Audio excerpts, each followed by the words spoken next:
All right, good morning. We will welcome you this morning to the November 18th meeting of the Oklahoma City Post-Employment Benefits Trust.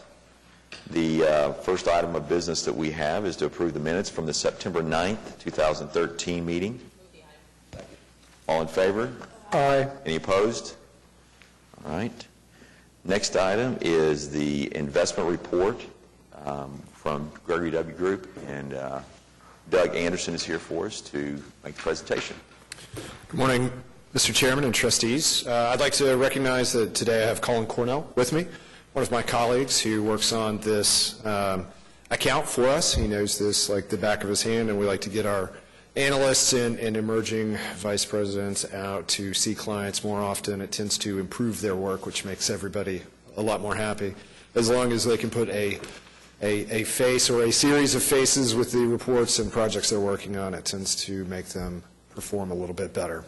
I will cover today the interim reports. We have preliminary updates as of October. I don't think it's necessary to cover the September preliminary report, given that we have the full report. But if you'll open up the October 2013 preliminary report, taking a look at the market environment, as we look at the equity total returns on this page on the left-hand side, you'll see that returns for the S&P 500 cap weighted was 4.6 for the month of October. You'll see for the last year, S&P 500 cap weighted was up 27.2%. You look at the last 3 years, 16.6, and the last 5 years, 15.2. If you compare this to the other indexes on the page, you can see that the S&P 500 over the last year, while up 27%, was outperformed by a great many of the other indexes. As we go down to the last segment on the left-hand side, the equity total returns, the MSCI World ex-US, that's all of the economies outside of the United States equity markets, was up 3.4%, and then over the last year was up 24.7%.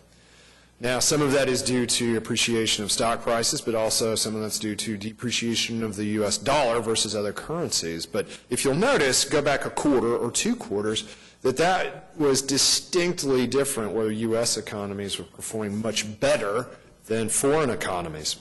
But looking back over the last 3 years, the last 5 years, you'll notice that the returns have been extraordinarily good.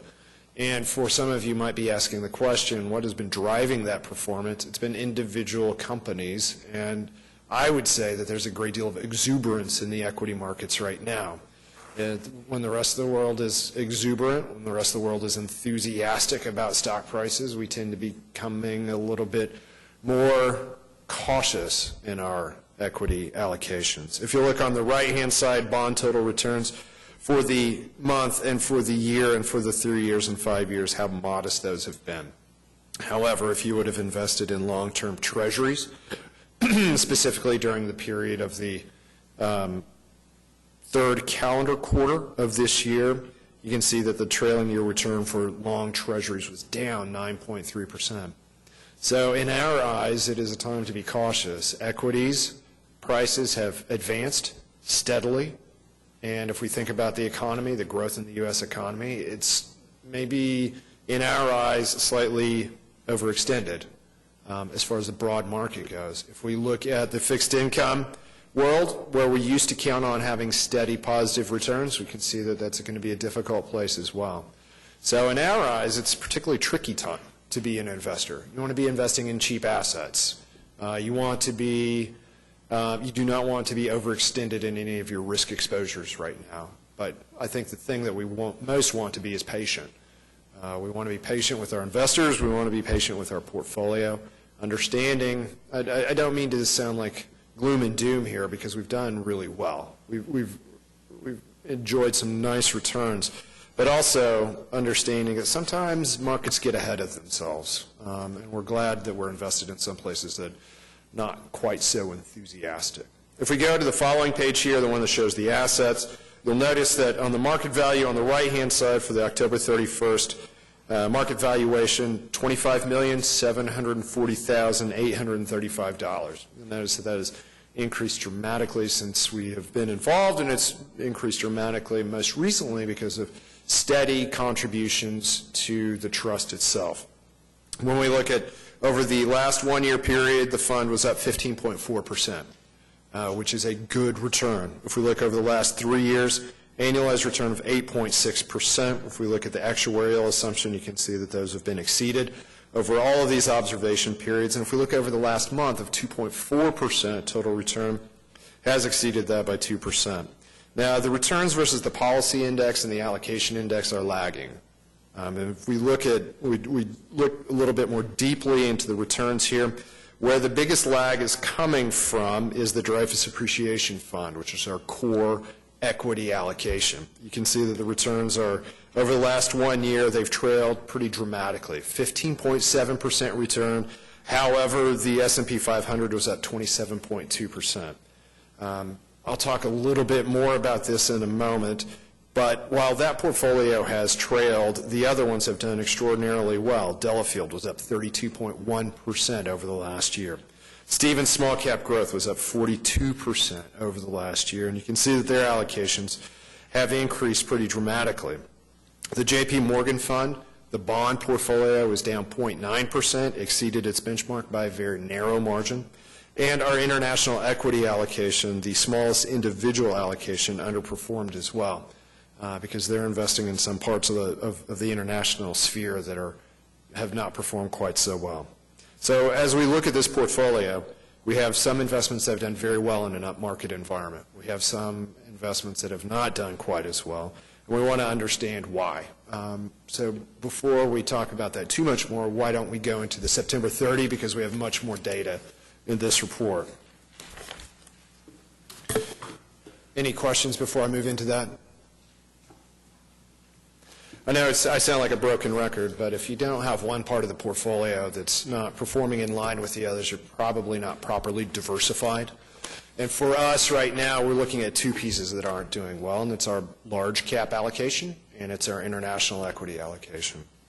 We open up with the market environment, and if we think of the backdrop of the third quarter of this year, it was dominated by the federal government shutdown. It was talk of the tapering of the large-scale asset purchase program.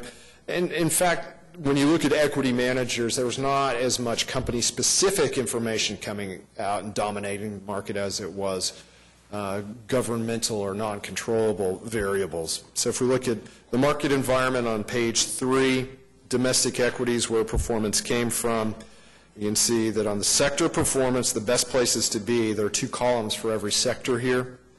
The best place to be was consumer discretionary for the year-to-date period, up 29%. If we look at S&P 500 results for the first year-to-date period through October, we're looking at roughly 30% gains, which is extraordinary. You'll see that the S&P 500 up 20% and up 5% for the third quarter. So even though we had a lot of uncertainty in the market, equities continued to push higher. If we look on the following page, international equities, you can see that really it's been a tale of 2 stories. Developed markets have come back into vogue, where emerging markets have not performed as well. I'll show a little bit more in just a page. And then fixed income, which is really the most tricky part of the market right now. Remember, when interest rates go higher, bond prices suffer. So as I would say, the one good thing about this is that we were trying to discount a large liability using interest rates. If those interest rates would move higher, it would shrink the size of our liability. That will happen, but as a fixed income investor, that's going to hurt your portfolio at the same time. Something that was good that happened for long-term investors like yourselves in the third quarter is equity prices moved higher as bond prices went up, or as bond prices went down because interest rates went up. That will cause your liability, if it's discounted using current interest rates, to go down, but your asset pool will increase faster than your liability is shrinking. It's been the opposite for the past 5 years and even longer, where interest rates have been going lower, meaning your liability through no cause of your own has been expanding, but equity prices have been going lower and then back higher again. But as we look at the world right now, interest rates are low. They will probably go higher. We don't know when, and it appears that it will be 2014, late 2014, or 2015. One of the things that we're keeping an eye on is, of course, the new Federal Reserve Chairman, Janet Yellen. She appears to be even more dovish than Chairman Bernanke was, and so we're not looking at interest rates going away or going higher anytime soon. I recall that earlier this year, Bernanke said, we're going to maybe think about starting to reduce the large-scale asset purchases, meaning we're not going to be monetizing debt quite so much as we were if the economy improves towards the third quarter of this year. The economy didn't improve, and they had to go back and say, no, we're not going to do that for now. Partially the reason is when he made the first statement, interest rates went up, and that slowed the economy down. Mortgage applications slowed down. Companies borrowed less money. They scaled back on their plans because interest rates were about to go up, and they had to go back and say, the market outsmarted us, actually, so we're going to have to leave interest rates, we're going to have to push interest rates down longer than we expected. And I would not expect them to make any pronouncement like that for 6 months, probably, going forward. So as we go on page 6, the market environment index comparison, as of September 30, the S&P was up 19.3%. Small cap stocks, represented by the Russell 2000, were up 30%. The aggregate bond index, the low risk part of the portfolio, was down 1.7. 91-day T-bills up 0.1. Inflation measured by the CPI was up 1.5%. So if you are investing in 91-day T-bills, you're actually losing money in inflation-adjusted terms over the last year. International equities, EFA was up 23.8. That's the developed market only index, whereas the MSCI World ex-US includes emerging markets, was up only 21.5. Why is that? Because the emerging market index was down 1.5% during that period of time. So if you compare emerging markets versus developed markets, there's a 25% difference between the two indexes over the last year, which is remarkable. They've moved more in tandem in that in the past. If I could ask you to turn to page 7, and it's up on the upper left-hand side, you can see where the returns are for September 30. During the quarter, the index was up 5.7%. And if we're thinking about the truest measure of success for this is how is it performing versus the actuarial assumption. So 5.7% versus the actuarial assumption is quite a good rate of return. If we look at the last year, 11.6%, and over the last 3 years, 8.4%. So the assets have done their job versus the actuarial assumption. Going into the following page, page 8, you can see the quarter-by-quarter results here. Sequentially over time, since fourth quarter of 2009, as we move across, we have had 4 periods of negative returns, 12 periods of gains, or a actual 4-year period since this is we've started investing together. And as we look into page 9, you can see the portfolio results versus the allocation index and the policy index. And this is the part that we're most disappointed with. The portfolio is performing. It is providing gains. It is helping to defease the liability. But as far as the allocation index and the policy index, we've never really been able to hit on all cylinders at the same time. And that requires patience. It was just last year that we reallocated the equity portfolio. We're 2 out of 3 on that one. 2 of the funds have performed very well. One of them has underperformed. But where we stand today, we're very comfortable because the underperforming portfolio holds a lot of value. And it also performs very well in negative equity market environments. And that's honestly what we're most cautious about right now. As we go on to, you'll see on page 10, discussion items, nothing new here. Page 11, showing the remarkable growth of the assets within the trust. On 9/10, or September 10th, of the third quarter of this year, another $1.75 million was contributed. And as we should, as disciplined investors, we contributed to the poorer performing asset classes, those that were underweight versus their target. And those assets went to the Dreyfus Appreciation Fund, they went to the International Equity Fund, and they went to the fixed income vehicle, those lower risk portfolios, which we think it was the right place to do, and by policy it was. On page 12, we've got some new pages within the report. You've asked for additional detail. These pages have much more detail about the individual investments. You'll see on page 12 a discussion about the J.P. Morgan Core Bond Fund. This is a core bond vehicle. It is a low-risk core bond vehicle. It is not one that's supposed to take an extraordinary risk. It is one that is supposed to match the benchmark generally in performance and add some value around the edges. It is a stable fixed income vehicle. It is not exciting. We know of many more higher risk bond vehicles, but this is not one. And going back to the inception of this trust, that was why this was selected. We don't want significant negative surprises from our fixed income vehicle. So this is a low risk option. As we go to page 13, the Dreyfus Appreciation Fund. This is the core fixed income, the core equity portfolio, and its performance has been, it's been very uneventful. It's not exciting like the rest of the market, and it has been disappointing over the last year.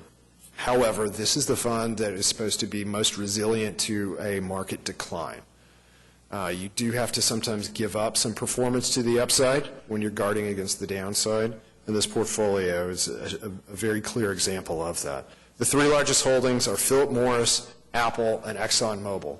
This portfolio invests more in energy than the benchmark by almost 4 to 1. You can see the energy exposure is 19.3, while the Russell 1000 growth is only 5% exposure. Why do they like that?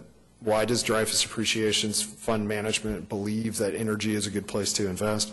Because they think that is a very long-term undervalued play. Now, they're not investing in the smaller energy companies. They're investing in the enormous vertically integrated, the ExxonMobils, the Occidentals. So it's not going to be a lot of the energy companies that are housed in our state or in Texas, but it's a lot of the more worldwide energy-oriented companies. They invest in Apple, which before this year had helped performance, but this year it's not been the best performer in the marketplace, although that could change any day, and it probably is today. So while performance has been underperforming, we also look at the PE ratio, or how expensive our shares you're paying for the earnings here versus the market. You're paying $14 for a dollar of earnings here, whereas if you go to the index, you would have to pay $20. So extraordinarily undervalued, buying very big, very stable companies. And there's not a lot of turnover in this portfolio, meaning not a lot of trading. Once a company goes into this portfolio, it generally stays because they're very long-term appreciation oriented. This doesn't mean that they're not looking at new companies.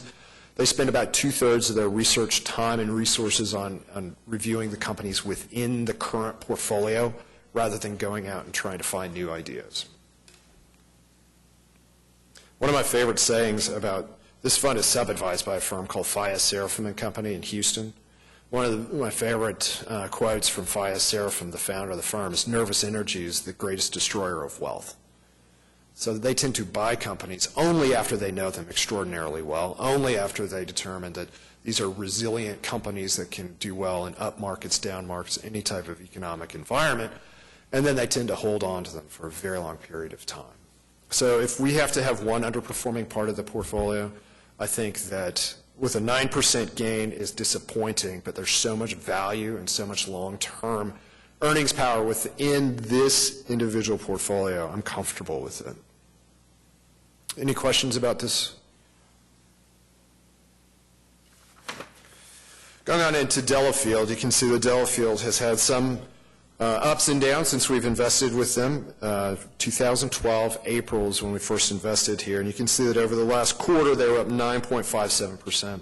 This is investing in companies that are much, much smaller than in the Dreyfus Appreciation. The average weighted market cap here is under $4 billion, where it's over $100 billion for Dreyfus Appreciation.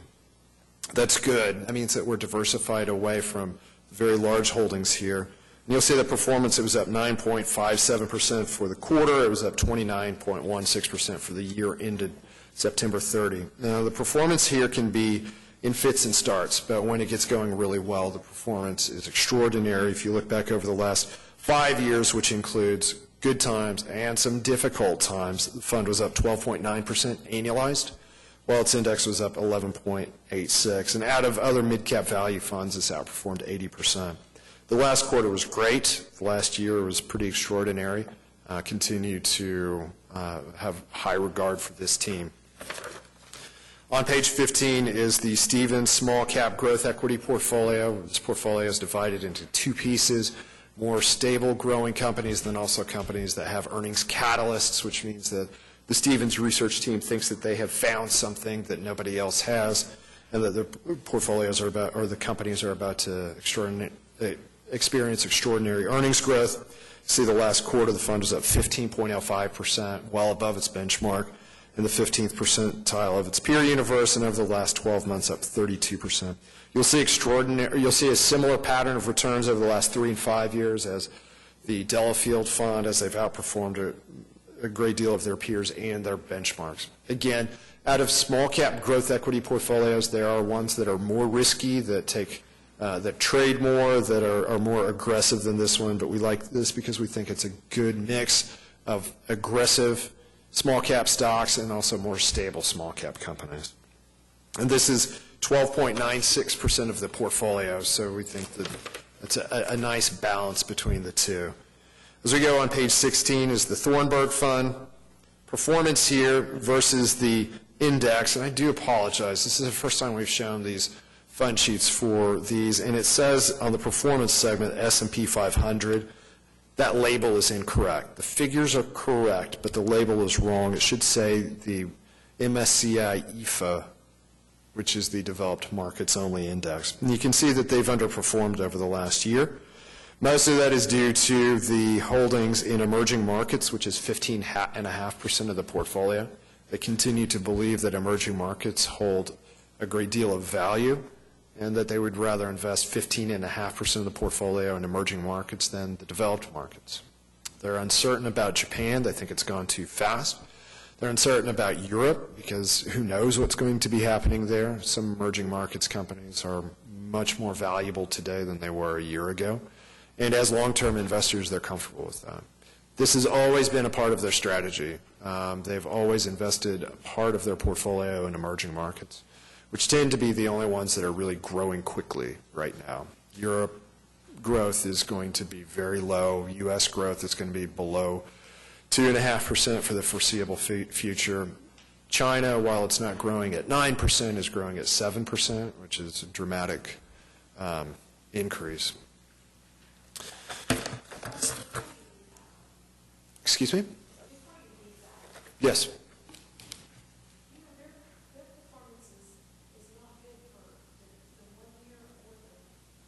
Mm-hmm. Yes.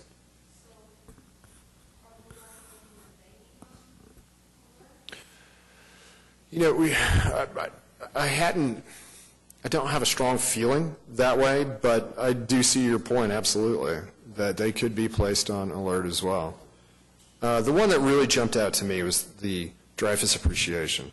And before we go into that too deeply, when we say we're placing someone on alert, it's not a reprimand so much as it's a recognition. Yeah. So I think that you can place them on alert to recognize the fact that their performance has been disappointing as well. That's a long way of saying I agree. Yes?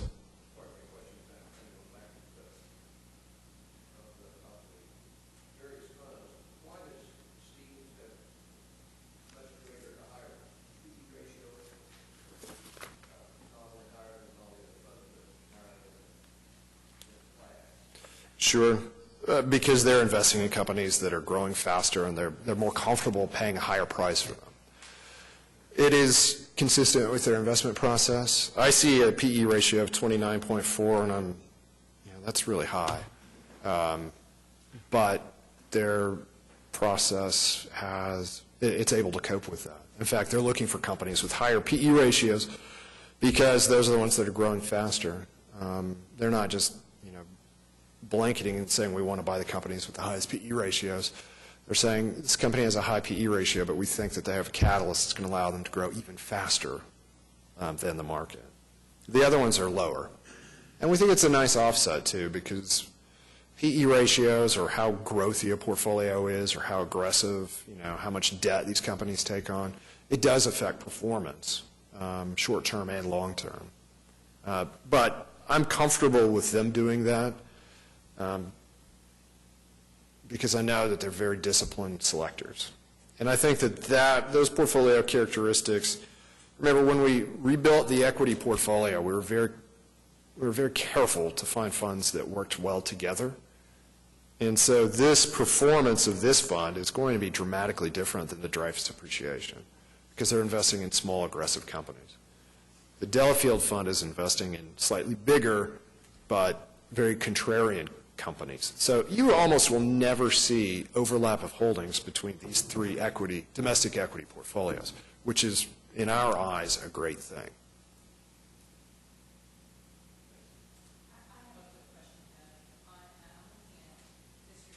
Yes.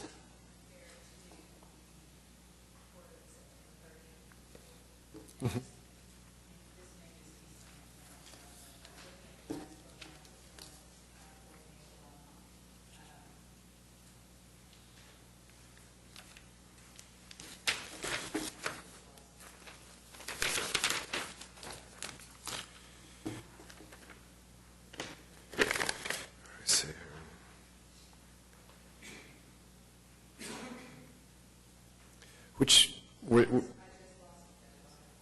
Okay, that's all right.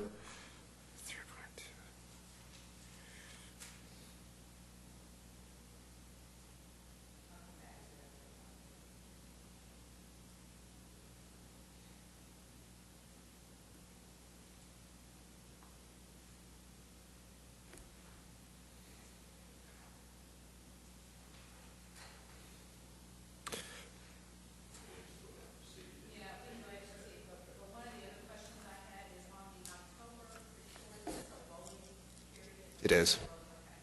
It is. When you look at our reports, one thing I always remember is that all periods are going back from that date, and another thing is that the returns that we show are going to be net of fees. Those are two things that are always consistent. And Trustee, the most important thing on the September 30s, the market values line up. That's the first thing that we always look at. And the second thing,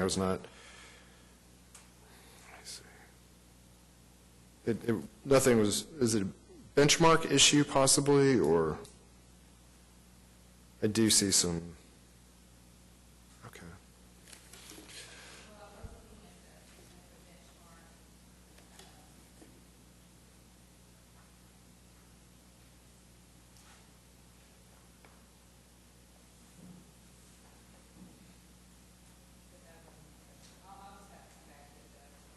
Okay.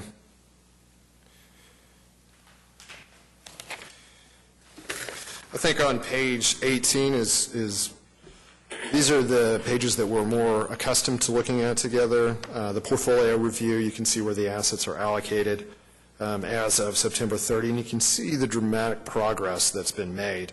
You'll also notice how the funding of the plan has been fairly strong this year. We had an allocation of $1.75 million during the second quarter, and additional funding of $1.75 million in the third quarter. And we have stuck by our discipline, which is to always rebalance to target. And we think that that's going to add a lot more value than anyone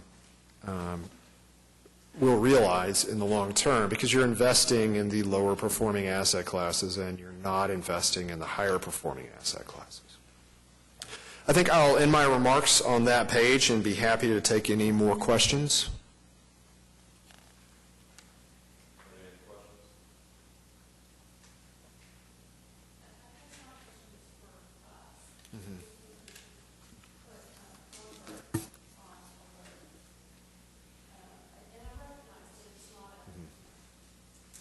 Right.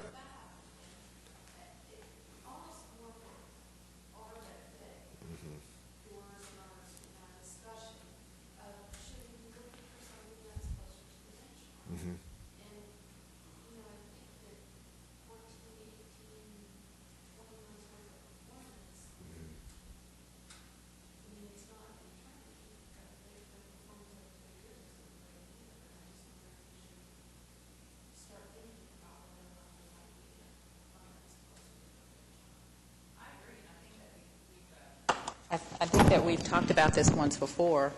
When we replaced one of our funds, I think we looked at Thornburg, and we realized that the performance was not what we thought it should be compared to the benchmark. So I think we should put it on alert or watch, in a watch category for a period of time, and consider replacing that fund.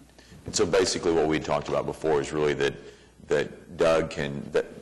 Gregory W. can go ahead and place this. There's no action that's required from, and it says you're in agreement that we would put them on alert, and it was on alert and not on watch, right? Yeah, that's correct. Okay. Our grading scale, there are 4 grades. In compliance, which is everything's working out.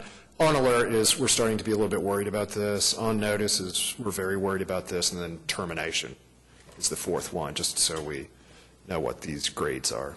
Well, I wouldn't move to termination unless there was something that we all knew, somebody was going to jail for something, in which case we might terminate effective immediately. But I definitely think that I'm in favor of on alert.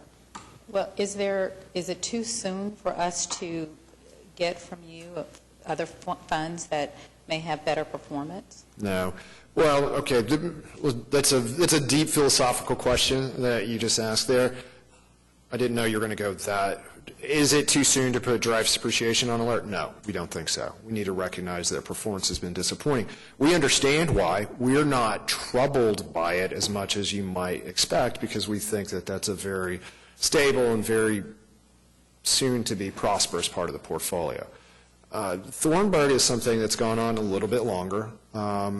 We recognize this. You're not our only client that invests in this portfolio. As a matter of fact, we've made 2 trips to Santa Fe this year to do research with them, to meet with the 3 portfolio managers and analysts. So it's something that we recognize, and we would like it to move forward quickly. But the nice thing about this structure that we have is that it's not difficult to replace these managers if you need to. We don't want to be reactive. We don't want to say they've underperformed the last year, but they've kept along with their process. We want to understand, is there something about the group that's changed possibly that's not going to allow them to perform like they were when we hired them? So I think that research process, absolutely. We're doing that internally as we speak. So when you put them on alert, they get notified that they're on alert, and they provide some sort of response to that? Well, we notify them. I mean, they're pretty clear that we're not extraordinarily satisfied with their results right now. But this is yet another notification to them that the writing's on the wall. You need to step it up. I guess, my theory is in ordinary, more generic practice, you might say, we're putting you on alert. What's your response to that? And I realize we're a pretty small fish in their pond, but on the other hand, maybe they have some response of, yes, we're reevaluating our practices, we're going to change something, or, we are committed to this strategy and we're not moving off of it, which either one of those responses might give us an indication of where we want to go and whether or not there's another manager with a dissimilar practice that would meet our benchmark better. But do we need to wait? I mean, I'd kind of like to see if there's some other managers out there now, unless there's some reluctance to do that. Well, and what I would look for is a recommendation from you as to what you believe. Do you believe we should, because we went from talking about alert to talking about changing managers. I think those are 2 very different things. And so my question for you would be, you say you've made the visits and all. Do you feel comfortable with holding with this and staying on alert, or should we start looking at additional managers? There's another path that can be taken as well here, and we don't have. Our heart is not set on any of these, but if you think about it, if Thornburg at the end of the day is a great firm, and if they have a great investment process that may not be working right now, a third path might be, okay, why don't we hire a complementary second manager to come in? And it might be somebody who invests less in emerging markets. It might be something that we've been looking at as well, which is small cap international equities that not a lot of folks go out there and think, well, let's invest in international small caps like we do domestic small caps. I just think we're missing some opportunity. I agree with you. I think if it's possible for us to hire another manager that will complement Thornburg while Thornburg is on alert, then we can certainly do that. Or look at managers. Of course, I'm jumping all the way to the other end of the spectrum, which is replacing Thornburg if necessary. But I'm certainly not opposed to adding a complementary manager, because I do think we're missing out on some opportunity. I think another thing about, remember when we started out, we had 3 portfolios and $6 million. We have 5 portfolios, and we have $25 million. So as this fund gets larger and it grows and it matures, we can think about deploying to some areas where we hadn't before. And maybe this is another opportunity to do that. That's the only international manager we have. That's correct. That is correct. So then we'll look forward to hearing more from you at our next meeting I look about forward, what yes. might be out And there. if we looked at dividing out, you're talking about going with another international manager, and it wouldn't be necessarily changing our allocation, then we'd be splitting our allocation at that point. Okay. Correct. So we'll assume then, based on our discussions today, that both of those are on alert. Then the Dreyfus and the Thornburg are both on alert, and we'll just leave that in that status then. Yes, Mr. Chair. All right. Any other questions? Thank you, Doug. Thank you. So we need to accept a motion on receiving the monthly investment flash report. Move to second. And this is for September and for October. All in favor? Any opposed? Next item is acceptance of the interim financial statements. And we have accounting services here this morning. Michael Beeman is with us, and he's going to speak to the financial statements. And you said you're going to look at the September statement. We have August and September, but he's going to discuss the September statement. Yes, I'd like to cover some highlights regarding the September 2013 financial statements. We have the August and September included. I will just cover September at this time.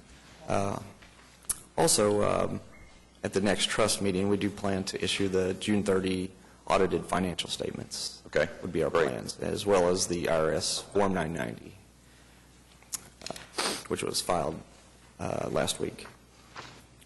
If you turn to page 3 of the management discussion analysis, under the change in net position reconciliation, we are currently showing net position of $28.8 million.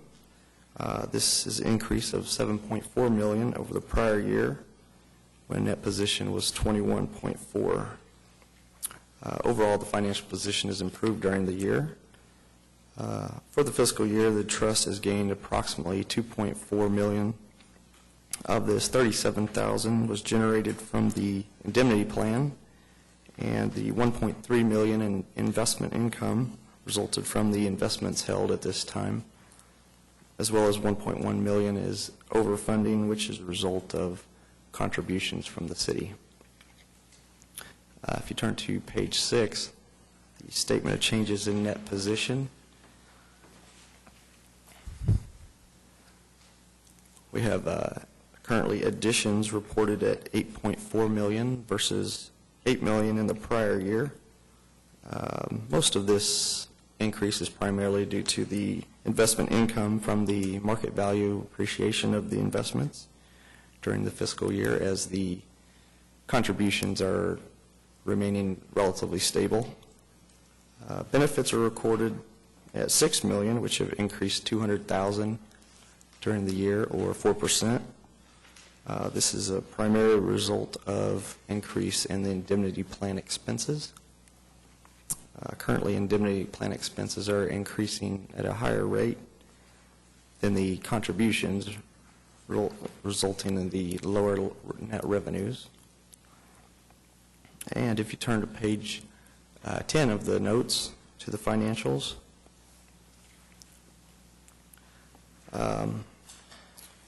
in our asset allocation guidelines, we are currently reporting fixed income at 29.7%, leaving the remaining 70.3% to equities, which is right on target. And underneath in the footnote, you'll see the money market, which is used to pay claims, is $3.1 million versus the prior year it was $4.3 million. Are there any questions I can answer over the financials? Michael, I thought I heard you say something about 7% in equities. Did I miss that? Maybe you meant 70. And I 70.3% would be the two. Got it. The domestic Okay, and thank international you. would add up to that. Thank you. Are there any other questions? All right, so I will On item 5, we need the acceptance of the interim financial statements for the 2 months ended August 31st, 2013, and the 3 months ended September 30th, 2013. Can I get a motion? All in favor? Any opposed? All right, thank you. Thanks, Michael. Item 6 is to receive the schedule of regular meetings. All in favor? Any opposed? Item 7 is to ratify the claims listing. Need a motion? All in favor? All right. And with that, we're on item 8 with any comments from trustees. Wiley, did you have? I just want to kind of make a formal announcement that I'm changing assignments, and Dick Mahoney is going to be taking over this assignment for you, and I have enjoyed the 5-6 years we've been working on this.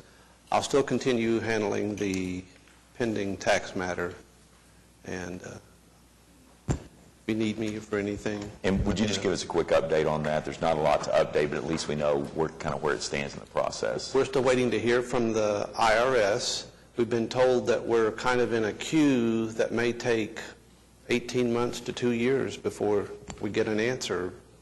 But in the meantime, we're acting like we are Aviva and processing everything that way. I think we're still filing tax returns just like we were. So. All right. Wiley, enough cannot be said about your contribution to the city, its retirees, and their health by preserving this trust and creating this trust and getting us to the point that we are today. So thank you very much on behalf of me as a future retiree, on behalf of the city employees who will be better off in the long run for having this trust created. And welcome, Mr. Mahoney.